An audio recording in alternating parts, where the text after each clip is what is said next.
It worked. It went to the camera. Good morning, good afternoon, depending on where you're sitting, standing, being. My name is Reverend Rafe Ellis, and with me is the most brilliant human being that I have ever encountered in this thing called planet Earth, Debra Ellis, who just happens to be my bride. Welcome to Inclusion Starts With Me.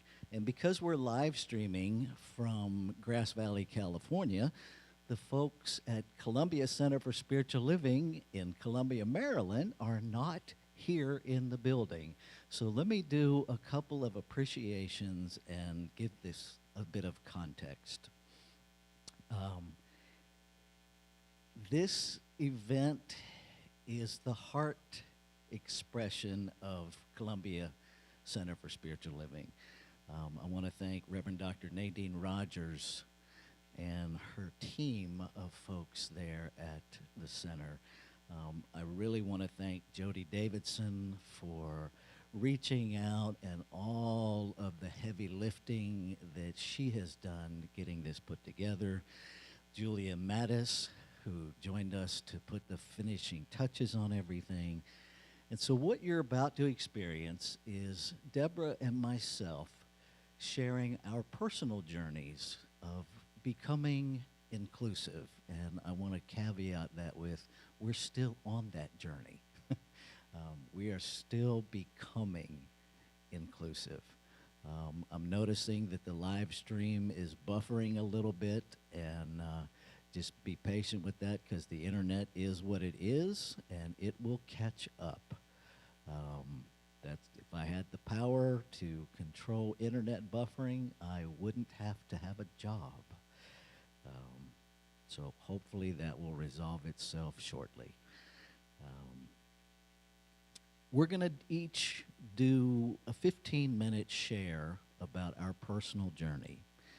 And then we're going to take about a 10-minute break while I set up a little different technology, and then we will launch into the workshop. If during this talk you decide you want to join the workshop and you're not already registered for that, you can go to that link at the bottom of the live stream feed, and you can go directly there and sign up to join us for the workshop. It is on a love offering basis. It is a suggested love offering of $25. And if you have more, great. And if you have less, great. Just show up. And so I'm going to turn this over to Debra and deal with that phone call telling me that the live stream is buffering. So we'll have a couple of fixes here in just a second. I'm going to go ahead and let Debra get started. Good morning, beautiful people out in virtual land, wherever it is you might be tuning in from.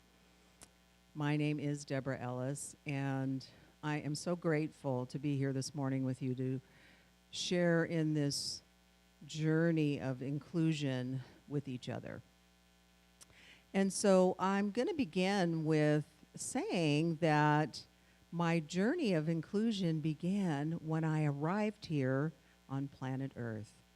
And I recognize that that is true for each one of us. And as I came here into physical form, I was born into a family that I then began learning about who it is that I am. And I was introduced to a domestication and an indoctrination into belief systems, into values, into an understanding of what the people around me said the world was. And it started with my parents.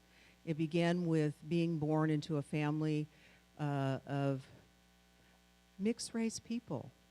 My father being African American and Native American, my mother being British and white skinned, and having siblings, and there were 4 of us, and we were all little brown people. And so everything felt quite normal inside the walls of my home. Um, and as I began experiencing the world and growing up and began walking and moving about the planet, I was told certain things about who I was. Now, as a child, I was a very quiet, very reserved little girl. So I came here as a girl, and that felt right to me. And I was taught that there were certain ways for me to be and a certain place for me in the world. So there began the values and the belief system that I was being domesticated to. Now, at the time, of course, I had no idea that this is what was going on. I just took it as truth because it's what my parents told me as I began to go to school. I learned more information about who I was and how I was to be in the world. So as a little girl, I'll go back to that just for a moment. I was very quiet and I observed people a lot.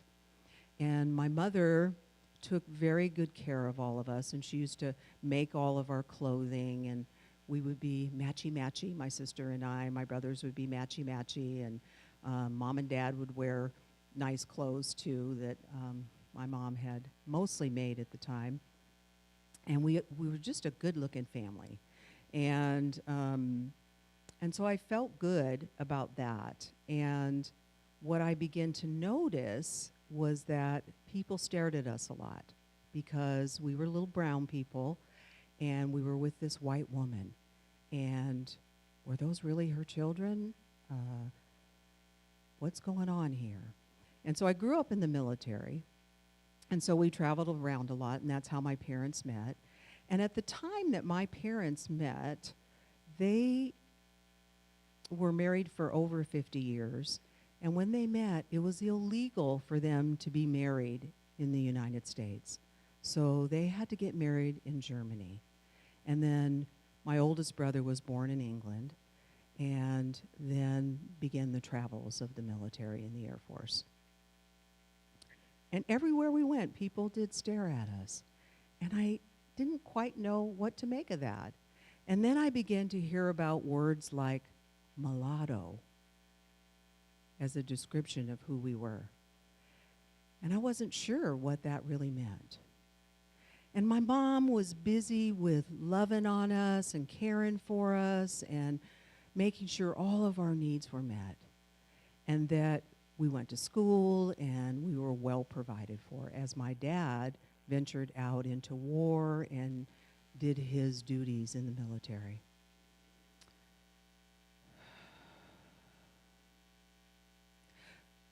So as things begin to unfold, I begin to hear other things about who I might be in the world.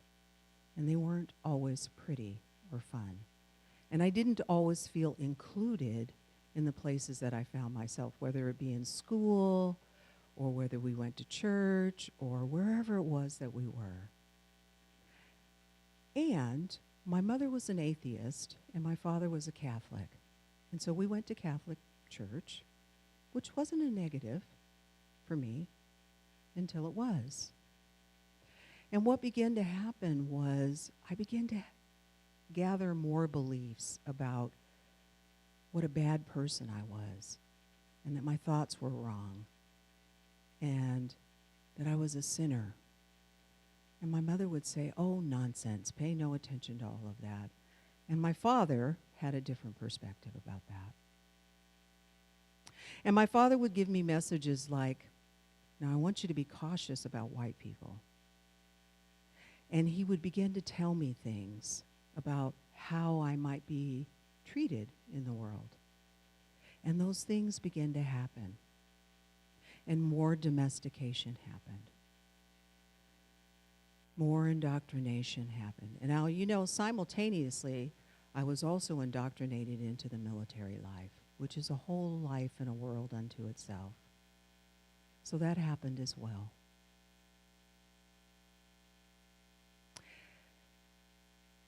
Being included was something that I had the normal childhood, will they pick me for the team? Do they like me? Do I fit in? Are the kids laughing at me? All of those kinds of things. And I remained still quiet, observing, checking things out, seeing who all these people were, because I knew that the people that were caring for me loved me just like I was. So I'm going to fast forward now. That just kind of gives you a little bit of the foundation. And as I fast forward, I want to bring some things to awareness that we can start to unpack in the workshop together. And the first thing is awareness. So with awareness, I was spending a lot of time becoming aware of the world around me, as we all do. And I began taking in the opinions and the thoughts and the theories and the beliefs of those around me. And as I did, what I became aware of was there was some kind of punishment that was going to happen if I didn't stay in line with these theories and beliefs and opinions.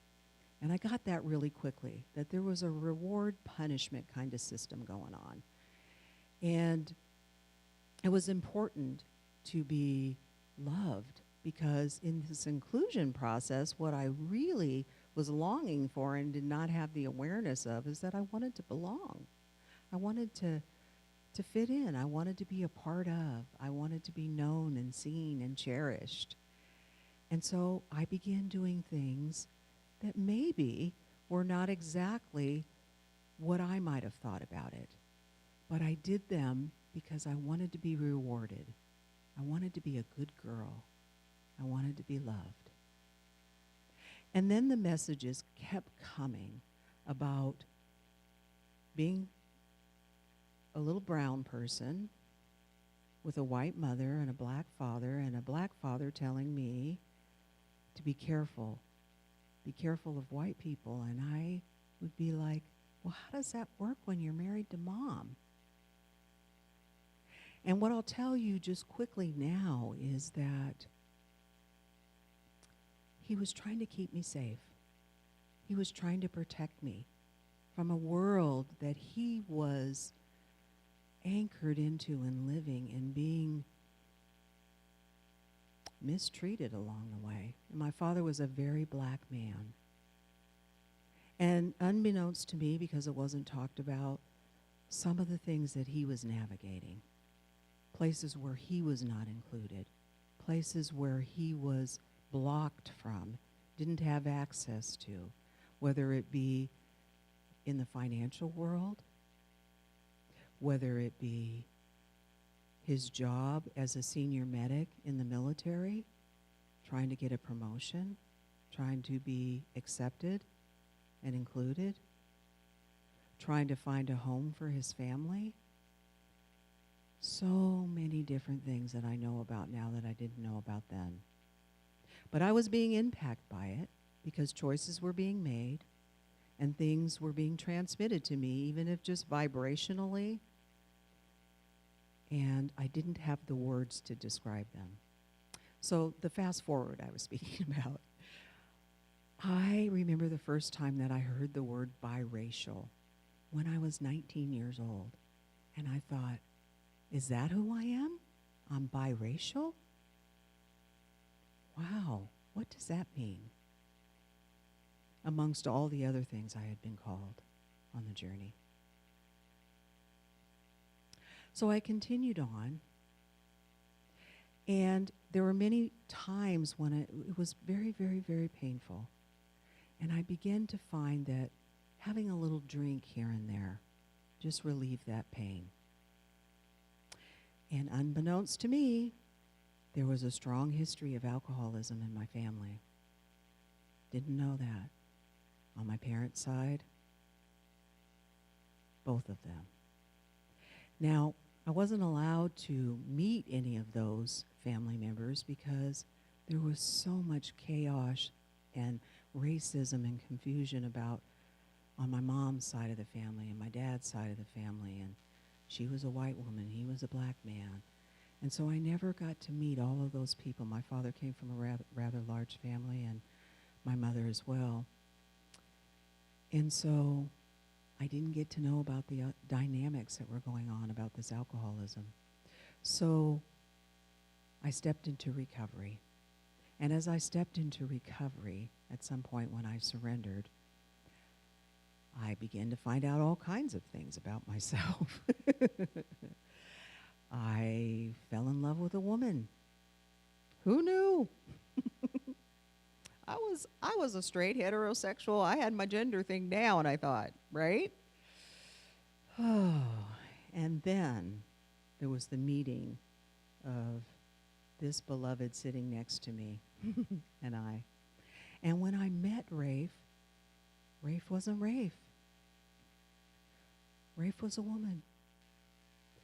And we worked together in an agency, and he was the corporate compliance officer, and I was a manager of a health services program, and he oversaw my program. And I said, stay out of my business, and I'll do what you want me to do, and this is my thing. And, you know, and it grew into a quite large community health services program. And what we began to find is that we had admiration and a respect for one another. And he used to make little care kits for the people I've served out in the community, and we would talk and chat at work, and we found that we really liked each other.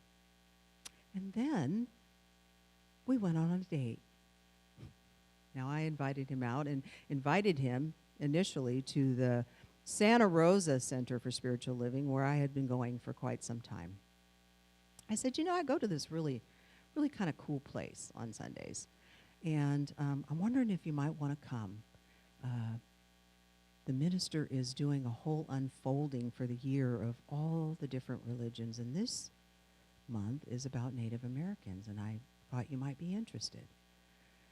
And so we went to the center together, and lo and behold, he just ran into practitioner training, and it all began to unfold. And then he tells me about his transition.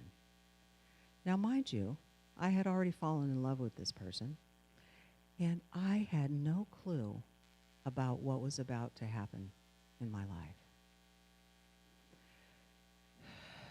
So I want to just touch on courage.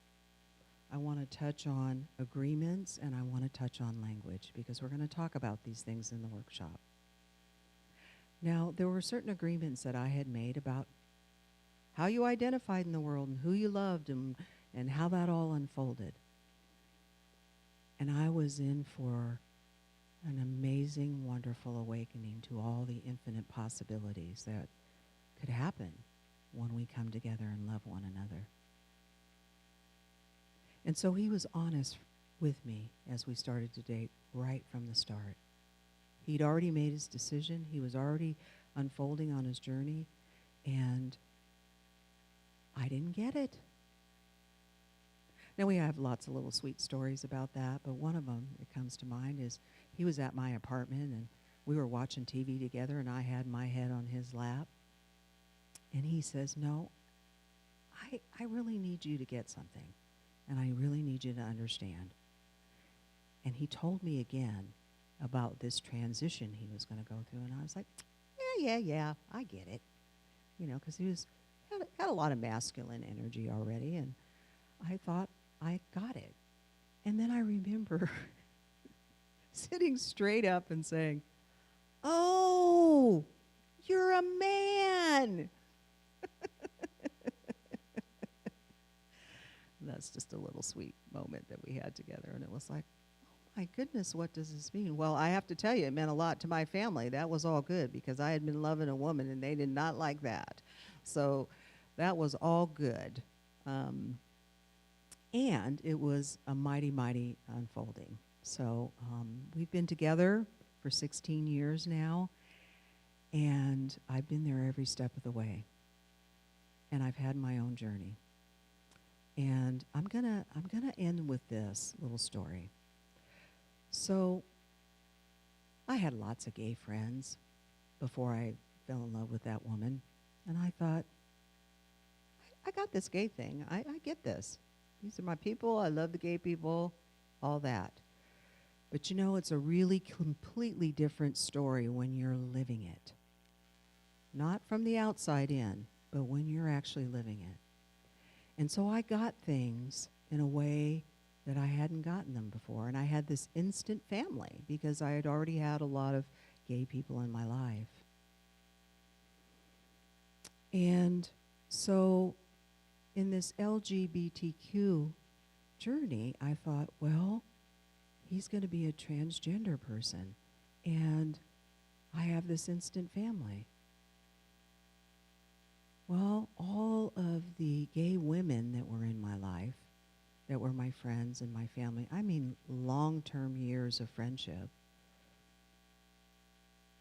I got to find out that I was no longer included in that circle by some of them because some of them were separatists and they didn't really like men. And that was a whole nother level of inclusion that I just had no idea about.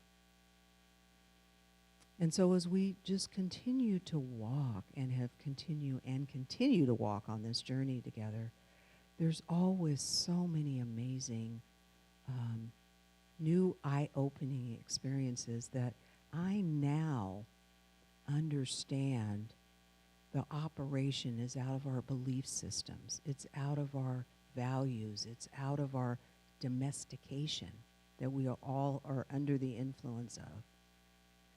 And that it takes a conscious awareness of understanding who we are before we can be inclusive with others. And so I feel like I'm so privileged that I've gotten to walk in so many worlds, so many circles, and continue to. Being a psychiatric nurse for the last 40 years, I get to hold space for people in such a sacred way. I'm a practitioner now in my 7th year, and I get to do so much amazing, amazing, amazing loving in this world. So with that, I'm just going to just stop there and turn it over to my beloved.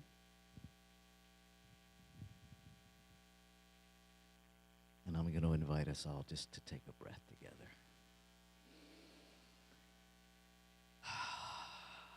And just let everything you just heard sink in.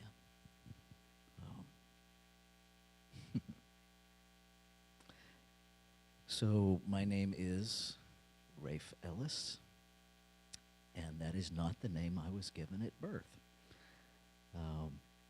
I was born, let me backfill here because I'm just finishing up with a program with a life coach to help me deal with another level of becoming more inclusive of myself. Excuse me.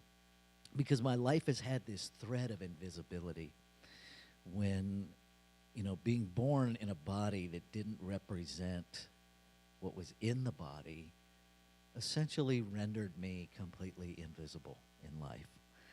And it's been a journey to excavate that root out. And so one of the things that she had me do was rewrite my birth story. And for some reason, I decided to do one of those reverse calculators to find out when I was likely conceived. Turns out I was most likely conceived on April Fool's Day, which, if you know me at all, you know I tend to have a bit of a twisted sense of humor, and that just really cracked me up. It made so much of my life make sense. And at the same time, there was this really sweet connecting thread because my nanny, my maternal grandmother, who you will learn about here in a bit, was the only person I ever knew growing up loved me no matter what. She was born on April Fool's Day. And so it just created this really beautiful explanation and synchronicity for me. So having been conceived on April Fool's Day, My life has played out very much like that. I was born in the biological, physiological body that our medical profession identifies as a female. And that was really about all the femaleness that I possessed. At the age of 4, with no frame of reference for gender other than what had been implanted in me for 4 years, I was very confused and often asked, why are you putting me in dresses? I'm a little boy. And what I'm about to share with you may be more difficult for you to hear than it is for me to share, because I've done my forgiveness work and I can share what are really horrors of my childhood, and I want you to know there's no charge. People did what people do. Sick people do sick things. Hurt people hurt people. And I had some of those in my life. And so at the age of 4, while I'm declaring I'm a little boy, that was met with some pretty harsh punishment. Corporal punishment, or as we say in my country of origin, being the South, ass whoopings. Right? That led into several uncles, for whatever rationale was existing in them, found it appropriate to sexually abuse me while telling me this is what little girls' bodies are for. And so I had a lot of trauma, and I had a lot of work to do as I evolved through this thing called my physical life. At that time, Librium was new on the market, and we knew very little about Librium, and Librium was actually prescribed for children to make us calm and manageable. And so at the tender age of 5, I was on Librium. Where I grew up, when I tell you I grew up in the hood, let me give you a picture. There was the county jail, there was a whorehouse, there was our house, and there was the rest of the hood. And I wouldn't have it any other way. But that introduced me to the world of drugs. Alcohol wasn't even an issue at that point. But one of the things that the drug culture often does to use children to deliver packages, because the kid on a bicycle is not going to be suspected of delivering dope anywhere. And so they give you a package and tell you to pedal it over to the park and put it under the third bench and pick up the one that's there and bring it back. And so that was my introduction to the drug culture at 7 years of age.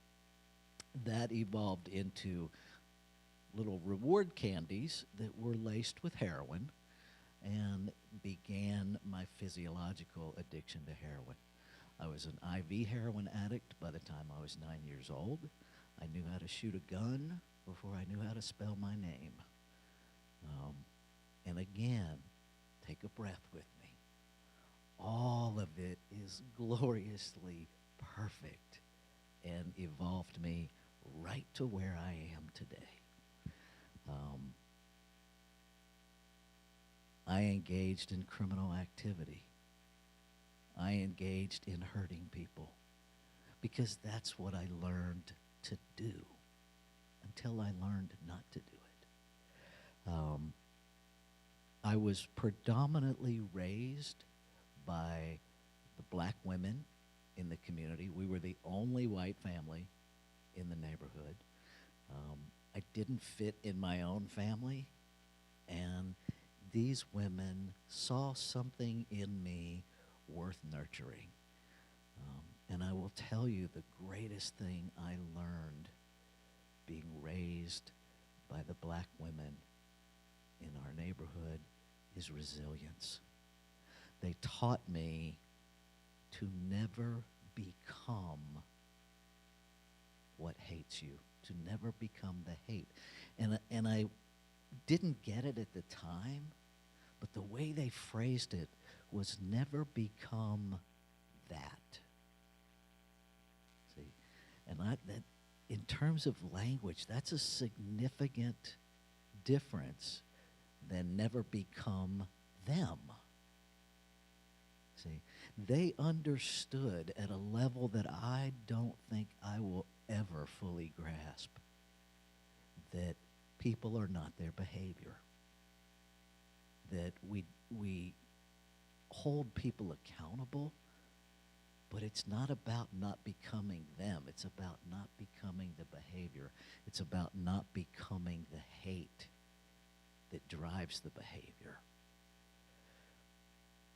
My nanny, my nanny was one of the original folks going to Al-Anon.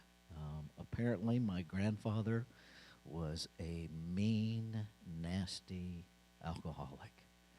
And so I also had that influence of, in 12-step recovery, there's the Al-Anon, there's the black belt Al-Anon, and then there's my nanny, who was a ninja Al-Anon. And she raised me, when she had to deal with me, she always bookended my discipline, teaching me, again, that I'm not my behavior and that I am lovable. My behavior is not. She would always start with, I love you. I hate it when you lie. I love you. I love you. I hate it when you steal. I love you. Now, it took me into my 20s to understand what she was actually teaching me.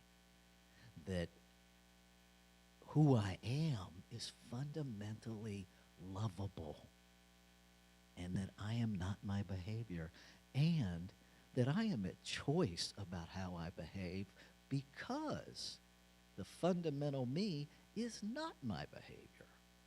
Because if I had no choice, well, then that would just be how it is, and there'd be no change. When I say my nanny was a ninja Al-Anon, the story goes that my grandfather dropped dead of a heart attack in his plate of spaghetti at the dinner table. And my nanny, people look to her and they're like, are you going to do something? And reportedly, her response was, no. That man has taken all of my life he's going to get. I'm pretty sure he's dead. I'll deal with him when I'm finished eating dinner. And she kept right on eating. What that story teaches me is that we can be engaged with people. We don't have to throw out the person to have healthy boundaries and take care of ourselves.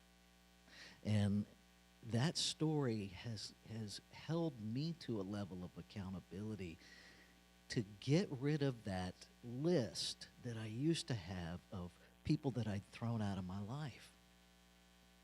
That if she could do that, if she could still include a man that abused her and beat her and hold on to herself, to reclaim herself and still be inclusive, I could do that too. I will tell you, it's a deep, deep journey, because being the criminal and then being the cop, being the junkie and then being the registered addiction specialist, being the victim of perpetrators and then identifying in my own life where I have been a perpetrator. That is the work of inclusion that allows me to be inclusive of everybody else. What I know is that every behavior I encounter is the outpicturing of a belief system. It's not an outpicturing of the truth of who anybody is. Even our best behavior is not an outpicturing of who we are. It is an outpicturing of what we're holding in our belief system at the moment. And I got here without a defined belief system.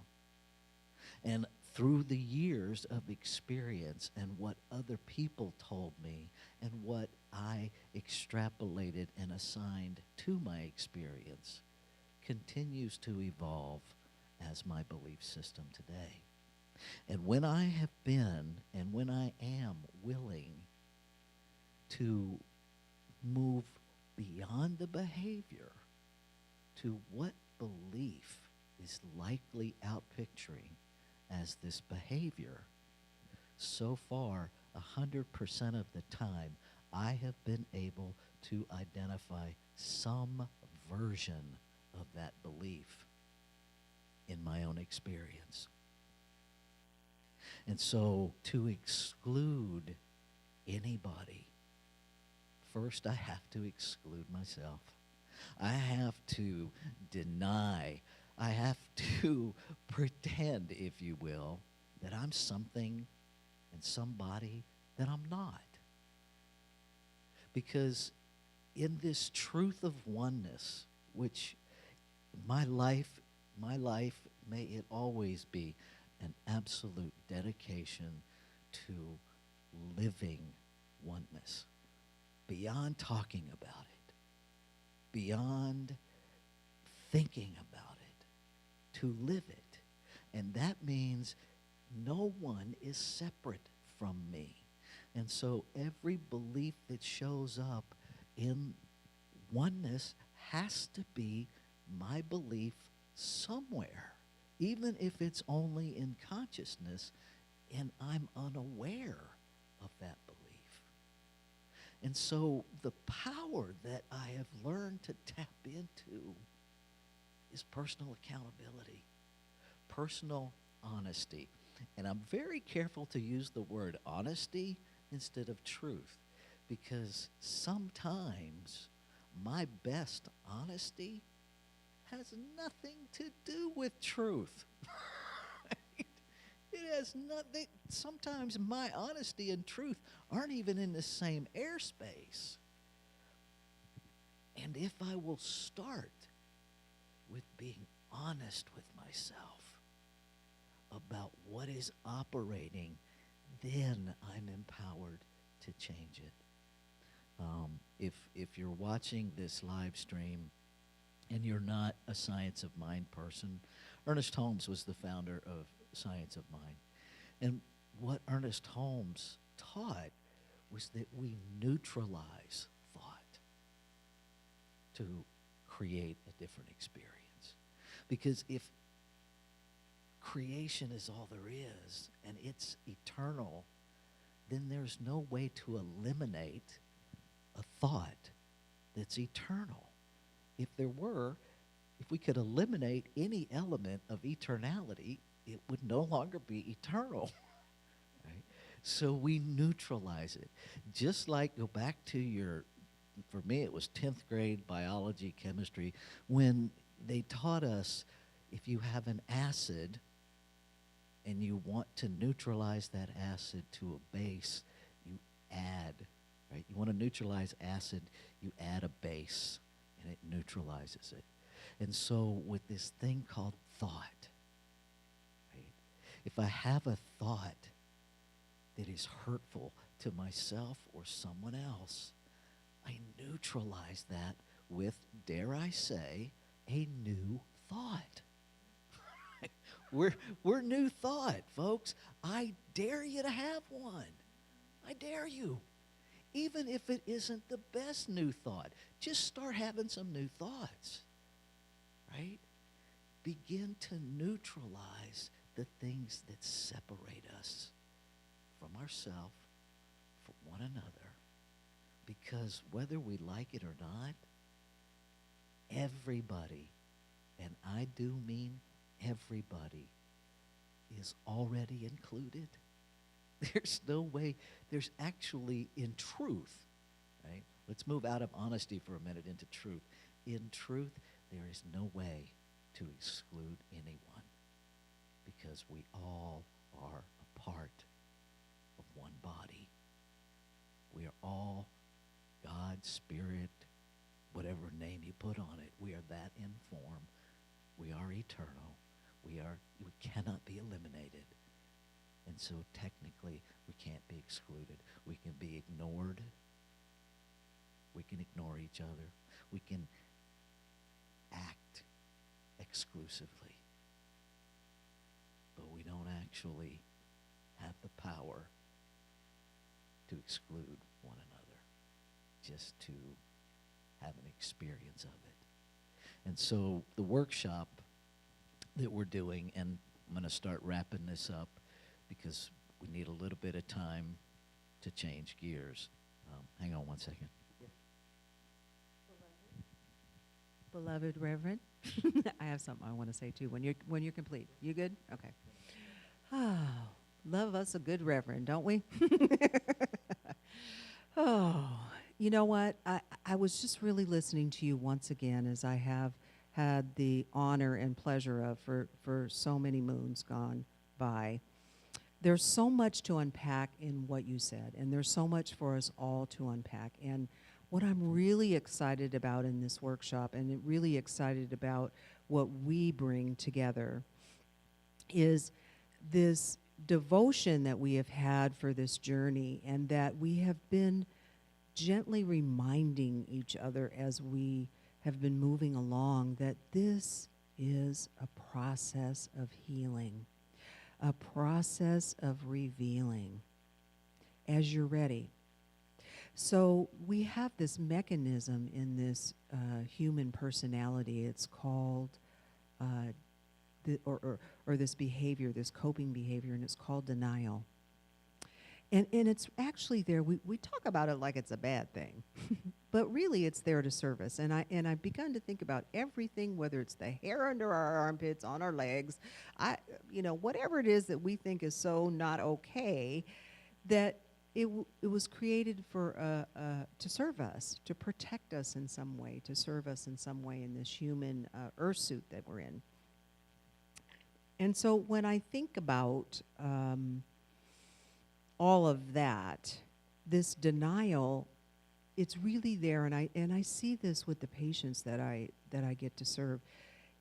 This protection is there so that when we're ready, when we can handle it, when we can process it, when it will not actually cause a shock to our being that sends us into a place we don't want to be, then it reveals itself to us. And this divine intelligence knows exactly what it's doing, And so there's much, much, much to unpack. And so in our time together, if you so choose to join us for the workshop, I hope that we've given you a little taste of maybe not the same story, of course not the same story, but that we're all domesticated into these belief systems, and that the more gentle and loving we can be to unpack it, the more freedom we get to live. And the more we really, I just think about that little girl that I came here as, that was observing and watching, that I get to be who she was so excited about being, and be unapologetic about it and just be her. So that's what I wanted to add. Thank you. Yeah, denial is a normal, measurable, predictable, healthy response to stress. If you want to learn more about that, join us for the workshop. We will also be doing a dive into understanding the change process, and you will leave with a tool that is an easy worksheet that can become a way of life to help you change your thinking. In a nutshell, thoughts create feelings, feelings create urges, urges create actions, actions repeated create patterns, patterns create beliefs, beliefs unexamined leave you with living a habituated life that you feel no control or connection to. All of that can be changed very easily. And so we're going to wrap up and give everybody a break. Again, I want to bring your attention to the, hang on a minute, baby. I want to bring your attention to the web link there on the bottom of the live stream. If you have been watching this and you want to join us on Zoom, the Zoom workshop will only be on Zoom. We will not be live streaming that because it will be way too intimate to live stream that. So I invite you to join us for that. Again, just want to recognize that we had some technical stuff there at the beginning, and it is what it is. And so we include that too, whether we like it or not. And I don't know about you, but I didn't so much like it. But here we are, and it's all unfolding perfectly. Again, I want to thank Columbia Center for Spiritual Living for this divine idea. Thank you, Reverend Dr. Nadine Rogers. Thank you, Jody. Thank you, Julia. Thank you, the whole community. Thank you, whoever you are watching. And thank you for being just your amazing self. This is our virgin journey, if you will, into doing these type of events together. We've been dreaming about it for a long time. And I just want to publicly acknowledge that as a female-to-male transgender man, I didn't really transition much. I aligned my physical body with what was always in it. This human being transitioned her entire life. And that reminds me every day of the true power of love, because it has not been easy. We could spend days telling you stories and nuts and bolts and experiences. And someday maybe we'll take this show on the road and do that. But we're not there. That's not today. Today, I really invite you and encourage you. Show up for the workshop and show up authentically. This is your time to explore your belief system. And you are at choice about what you believe and what you do with it. And I will tell you, I promise you, this will be an inclusive, brave space. Everybody will be seen and honored, no matter what. No matter what. And so I'm going to let, because of the technical stuff, I totally spaced praying us in, but trust me, while I was running around here trying to fix things, I was busy praying.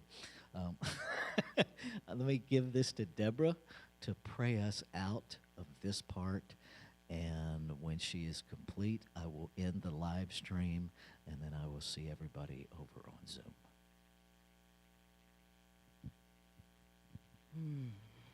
And just allowing yourself to breathe just a little bit deeper. That last breath, just a little bit deeper than the one before. Recognizing that we are always prayed in, that we are always known, our name is on the scroll, that this beloved that lives and moves and expresses in and through and as our beingness knows our name, knows what to do, when to do, and how to do it on our behalf. And so we just rest in this vibration of love. And as I listen to the wind rattling the doors a little bit in this room, I'm knowing that it is the wind speaking, expressing in and through all of the trees and all of the beautiful flowers that are beginning to spring up from Mother Earth, that it is speaking to the beloveds around this planet, whispering words of love, memories, opening hearts, bringing forth a deeper expression and knowing, an experience of peace, this deep and abiding peace that knows no beginning and no end. This innate love that is reigning supreme in and through all of creation, supporting, uplifting, sustaining, and forever spiraling up and breathing all of life. It is my very breath right now in this moment. And so I am so filled with joy this morning to speak a word of blessing for this time together, for the braveness to speak authentically, for the ears to hear, for the opening of love that has been birthing and is birthing in and through and as all of life, in every tender moment, in every spot. This divine intelligence is knowing itself, giving, pouring forth mighty, mighty love. So, so grateful.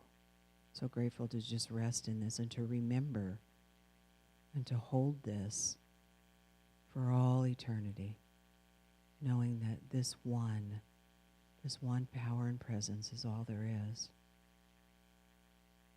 So I'm claiming, I'm accepting that as you go through your day, as you move forward from this place, that there is a deep and abiding love that is forever guiding and sustaining. And I'm accepting just a listening, a stopping to become aware of that whisper. And just to anchor that in beingness and in this collective consciousness we share together, and to know that we can neutralize and we can add and add and add and add. And we can know that it does mighty, mighty work in the world. So I'm so thankful for all that is yet to be, for this beautiful and glorious day. And I simply now just anchor this in the alchemy of love. And I release into that activity of law that has already said yes. And so I release the words, and together we can say, and so it is. Blessed be.